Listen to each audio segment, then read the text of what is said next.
Wara pressjoni kbira mill-Viċi Prim Ministru Taljan Matteo Salvini, is-Summit informali tal-Unjoni Ewropea kellu jitlaqqa biex tinstab soluzzjoni għal kwistjoni tal-bastiment Diciotti, il-vapur Taljan li ilu 3 ijiem sorġut fil-port ta' Catania bl-immigranti fuqu.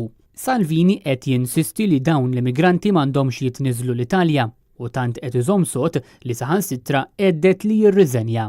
Abbord id-Diciotti hemm 177 immigrant.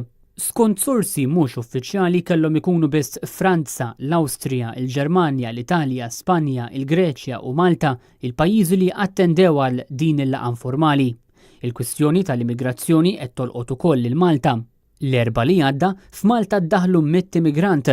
Dan il-grupp li wasal abbord il-Patrol Boat tal-Forzi Armati ta' Malta P-52 kien it-tielet każ ta' immigranti li waslu Malta fi ftit ijiem e kif qablu daħlu żewġ gruppi oħra ta' 61 persuna u ta' 35 persuna.